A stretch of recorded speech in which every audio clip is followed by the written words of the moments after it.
One of the great tragedies of vanity in mankind is that it makes him believe he knows much he does not know. Many of us come in contact with a technical word in a subject that we are not real acquainted with. We at least look it up in the dictionary.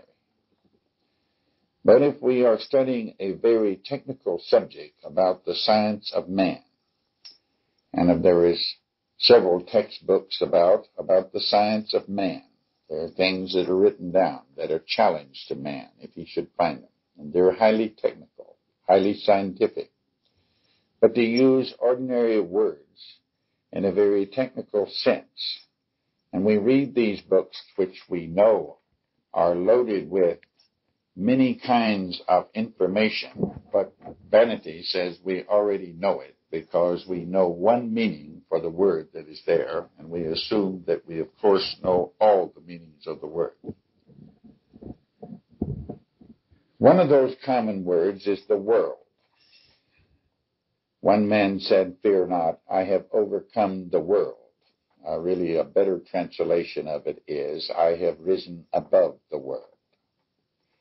Another place it says, "Keep oneself unspotted from the world." Now, most of the time we think is the world is the earth, or at the best, the society all over the earth. We never possibly stop to find out how it's used in these very technical sense, in the way of the science of man. So suppose we inquire into it a bit, and as has been said before, take nothing for granted, take nothing because it is said, but investigate, experiment with it, and find out for self. Now, the conditioned self is a picture of the world. And there is 4 basic ideas that makes up what is called the world in the technical sense of the science of man. The first of these ideas is that there are ideals. There are what ought to be, and that man is capable of knowing what ought to be. That he knows what is good, what is bad, and he thinks in opposites. He knows what is right and what is wrong. He thinks in opposites. He judges constantly. There is an old story that says they eat of the tree of the knowledge of good and evil, which was told that if they eat of it, they would die. And, of course, man doesn't believe that today because everybody thinks he knows the opposites. He is capable of judging, and he believes he is not dead. But the awareness function of X is dead. The conditioning operates in the name of I and tells X many false informations, and it is death to eat of the tree of knowledge of good and evil. And every one of us eat of it, and we did die, and we are in this effort of slowly, carefully studying the self, attempting to arise from among the dead and be alive, but being aware of the self. So the first idea of the world is that there are ideals of what ought to be, and that they're, of course, opposite to those things that ought not to be, and that man thinks he is capable of judging. Many places he reads, "Judge not," and he thinks of it as a moral code, and then he justifies it by saying, "Well, I will judge justly," and he still judges compared to the ideal, and he is still dead. So the first idea of the world is that there are ideals. The next idea of the world is that it's possible to self-improve the self as it is, only just improve it, and thereby actualize the ideals to have everything like it ought to be. Now, of course, the basic decision, the basic motive, basic means, basic purpose of living is the 4 dual basic urges to be non-disturbed. And that is what one has set as the ideal. And then the next 6 decisions, 3 in A and 3 in B on your picture of man, are attempts at self-improvement. Now, if you go through all the ideas of self-improvement that you may have ever been in contact with, you will find they're all there. You can behave differently, which is number 5. You can believe different things because someone told you to believe it, number 4.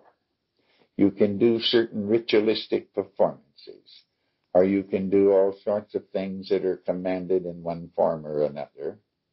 Behave in a certain way. Believe and do as you're told by your authorities. You can blame all manner of things. You can blame negative thinking, and you can try to think positive. And of course, thinking positive is trying to believe something you believe to be a lie. Or you wouldn't be thinking positive. You'd just agree with it and go on.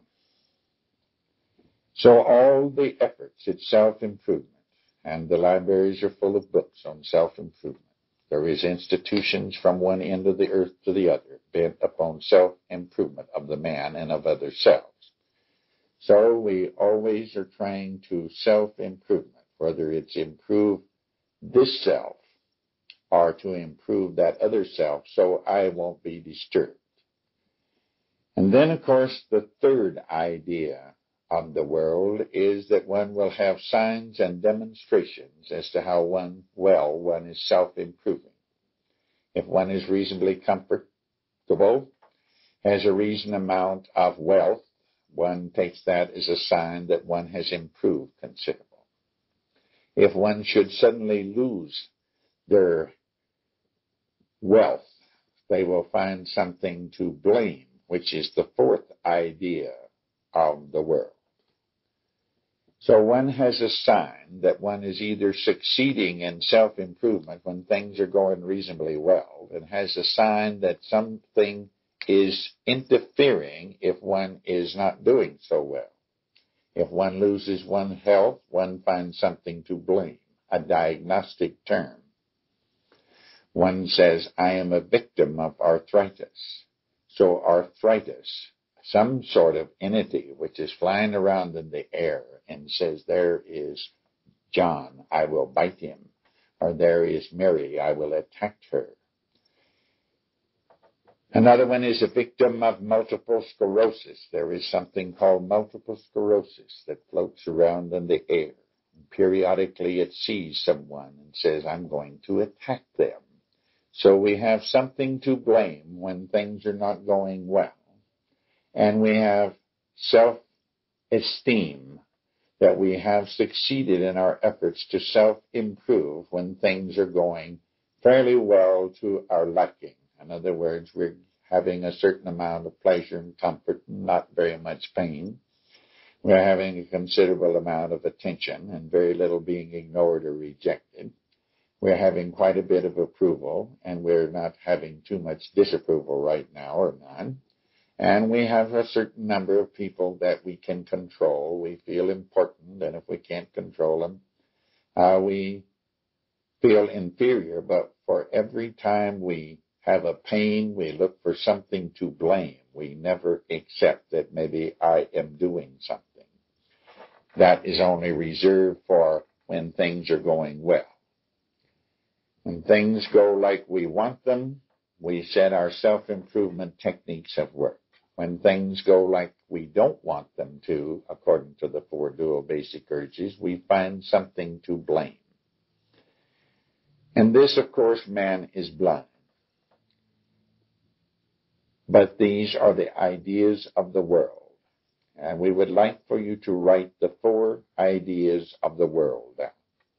And we would like for you to observe if the self lives by these 4 ideas, that there are ideals of what ought to be, and of course what ought not to be, which is good and bad, right and wrong, should not, the land of the opposites, and what is used as a basis for judging self and others, conflict, struggle, resistance, all the way up to wars.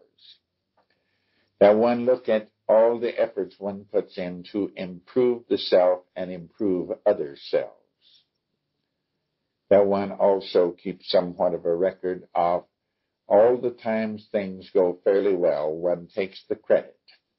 One never gives any credit to X. I can walk, I can type, I can eat, I can digest my food, and all these many things of which one hasn't the faintest idea of how it even takes place. I can see, I can do all these things. You see, no credit or glory or honor is ever given to X. It is all taken. And then when things don't go well, according to the four dual basic urges, one doesn't take credit for that. One finds something to blame, which is, we have looked at, is building accounts against people, which is to load a grievous burden again on self, to carry around, and one which we have looked at, and trust some are at least being looked at somewhat. Now, man has built many philosophies on how to self-improve, how to achieve the ideal, how to achieve that which he lists as being good. Now, the science of man is not a philosophy. It is a series of experiments and observations that is given to us that we may experiment with them, observe with them. We could say it might be a light with which we could look in dark places, places we have never looked before. And then we're using it. If we accept it as a philosophy or as an ideology, something to be quoted, argued about, organized, build an institution about, of course, we have not understood it. We have not valued it. It is only some interesting words to use. It is a series of instructions as to experiments. It is a series of possibilities of something existing that we had not looked at. It throws a light on many things. But it is always left for each one of us to experiment with, to use it, to verify, to find out for self. Without doing this, we, of course, only heard the teaching and did not use it. Now, there has been many people who have heard the teaching, and they have attempted to make a philosophy or an institution or an ideology out of it. Now, we will look and see what some of these efforts have resulted in. We are not condemning them or justifying them. We can only turning a light on what happens when one attempts to use the teaching other than experimentation and for self-discovery. When one tries to use the ideas it presents as an ideology or to build an institution about.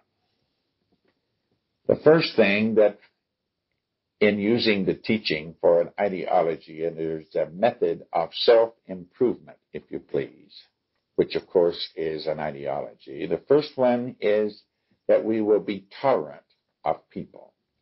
Now, tolerant means, when we verify it and use it for a minute and experiment with it, is that I see that you're very inferior to me, you're very much less intelligent than I am, and you're not near as good a person as I am, but I will tolerate you because this is a technique of self-improvement, and it will help me achieve the ideal of being non-disturbed. So I will tolerate you, and you possibly will give me some attention, and you might even give me some approval. Now, tolerance is, of course, to look down on another person and to put oneself in an exalted position. One has a picture of oneself as much better than that person that one is tolerating. So this is another expression of vanity, and another vanity that one knew what the teaching meant without experimenting with it. The second idea that the ones who heard about the teaching and used it as a philosophy, the second idea was faith. And they have twisted faith into meaning gullibility. Believe what you're told by someone who set up an institution or some such ideology, and you believe it because some authority said to believe it under pain of future punishment, or possibly if you do it and accept and be gullible and say, yes, I believe, you shall gain a great reward. The next term is what is meant by grace. Grace to the person who is using it as a method of trying to explain, to make a philosophy, finds that they can say when things don't go well, it was the will of God. It was the will of the Father when things don't go well. In other words, they even blame God for things not going well. But certainly they would not accept the responsibility of saying, I goofed, because pride must defend that beautiful picture of self. And so there is always saying everything was the will of God. So they define God as having whims, a capricious being who one day gives you something and lets you get it because you worked for it and did all the good things. Really, you very seldom hear anybody give credit and say it was the will of God when something happened well. They brag about that. They did it. But when things don't go well, then it was the will of God. And so they have defined grace. They use the word grace, but they define it so that it comes out to be the whim of a capricious God. And when things don't go well, it was the will of God. When things go pretty well, though, I'm very successful. My techniques of self-improvement have really worked. And the next one they used, of course, was love, which is from an old Greek word, agape. But they took it and made it into somewhat of a form of tolerance. And the first one that we mentioned and said was tolerance, I'm sorry. It is that the person would see the teaching as self-knowing, which was an idea, and they twisted it into being identifying with an institution or with an ideology. I am a communist. I am a Baptist. I am a Methodist. I am a Hindu. I am a Zen Buddhist. All of these would be to identify with some ideology, and they used that in the place of self-knowing. So when they attempted to make a philosophy out of the teaching, they heard the ideas and they wanted to self-improve. So they took the idea which we have been looking at of self-knowing and turned it into identifying with an ideology. They made faith into gullibility. They made grace into having God to blame when things didn't go well. If one wanted to be pious and not blame someone, it sounded like they weren't blaming, saying it was the will of God. It was a cross I must bear, which means a burden to them. And the other one was that love really meant tolerance. We can look down on you, which we used first. Now, there are certain experiences that the teaching teaches will come about.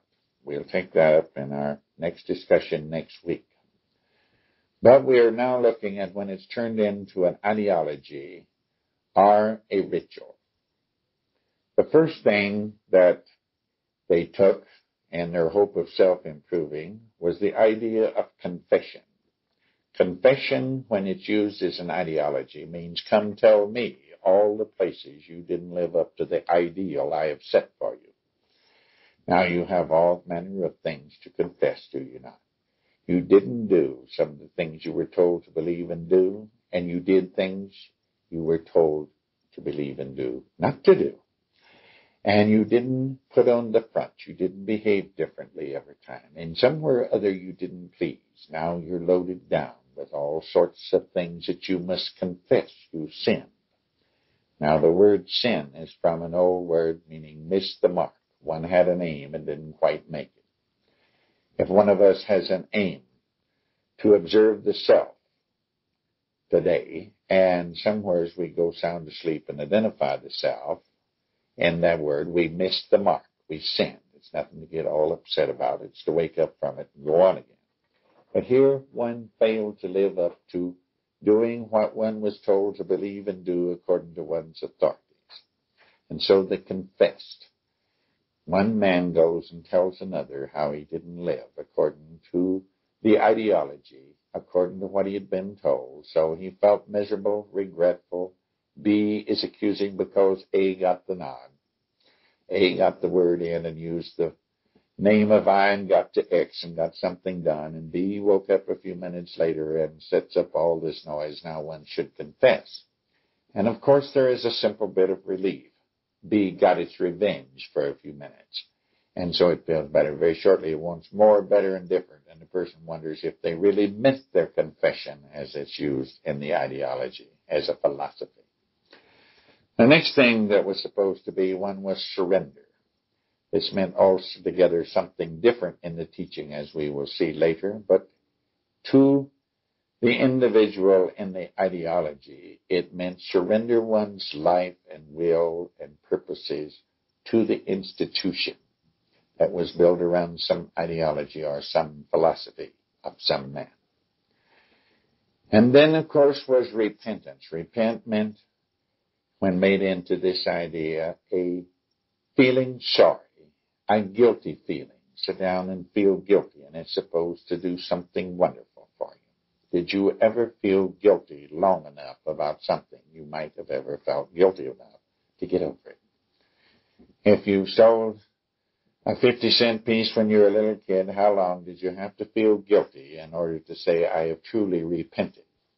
Or was it always repenting, as they use the word? Repenting is altogether different, as we shall see next week. And then came the word baptism, which obviously is from a word that means to be washed. And so we dip them in water. Don't necessarily use soap or anything. Dip them under a ritual, and it's supposed to be some great change. Great multitudes of people have dipped under water and still found they had greed, pride, vanity, still struggling for ideals, still feeling they knew what ought to be. Then, of course, they heard the idea of a new man. So a new man obviously had to exist in a new environment. So they came the many ideologies of building a utopia, which is still very much in evidence today. We will build the ideal society, the ideal environment. We will build what ought to be. We will build the utopia. And then the person who lives in this utopia will naturally behave differently because everything is so utopian. And when he lives in this utopia, he will have a different attitude. He will be very thankful to the builders of the utopia. He will be very obedient to the builders of the utopia. And he will not ever get upset or aggravated or annoyed. And we will have a beautiful beehive with gobs and gobs of worker bees and one queen bee. Never a king bee now, just a queen bee, that mother always controls by using threats of punishment or of the threatening of the cutting off of rewards. The male psychology says, earn it, man. So there will be a queen bee. When we have the utopia, so far, of course, no utopias have happened. But the first utopia we read of is the Tower of Babel. They were going to build a tower that reached to heaven. And, of course, it fell into ruins. And so far, every utopian effort has fallen into ruins.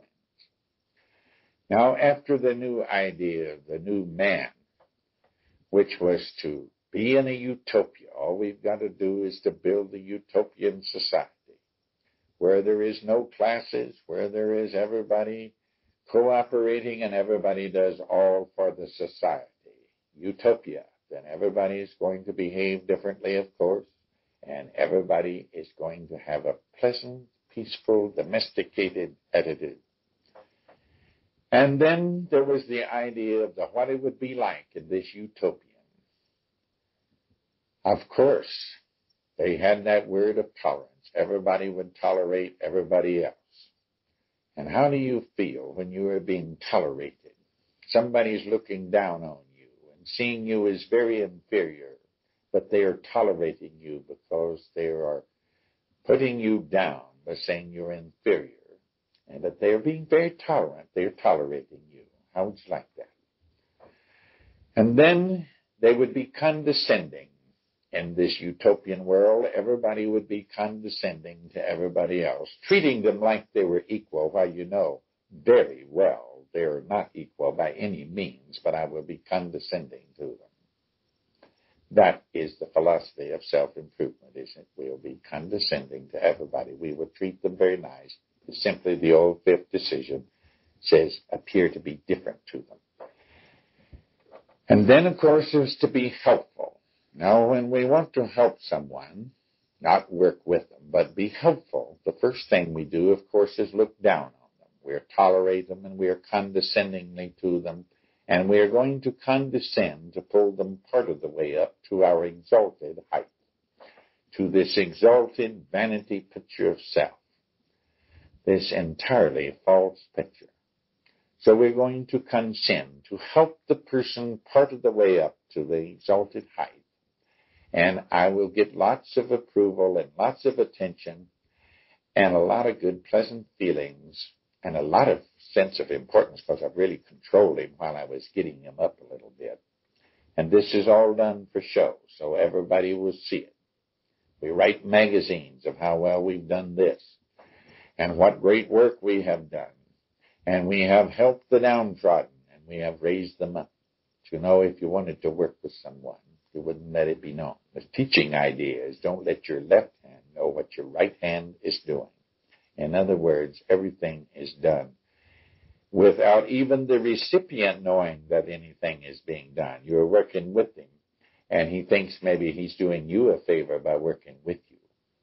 And then, of course, there is the idea of competition, to gain, to get something, to see how much we can sell, so that tells us how successful we are. And we are really called at making a contribution to society. We are really seeing how much we can sell them, how much we can get from them. Now, this is what the teaching turned into when it was not used as a science, where one experiments with it and discovers for self, but is what happens when it's used as a philosophy or as an ideology to build an institution around, in order to have a power structure, and where it is accepted as fact without experimenting on it, and accepted through that vanity that says, I already know what each and every one of these things mean. Now, for this week, we would like for you to take these ideas of the world and the ideas the philosophies have used to promote these ideas as self-improvement, and see if you see them working in all the things that you come in contact with, whether it's in business, whether it's in religion, or whether it's in healing art, or whatever, in the various transactions of your everyday existence. Check it out. Do not take anybody's word for it. Find out. Next week, we will take up how the ideas work when they're used as experimentation, and they will be experiments to run on.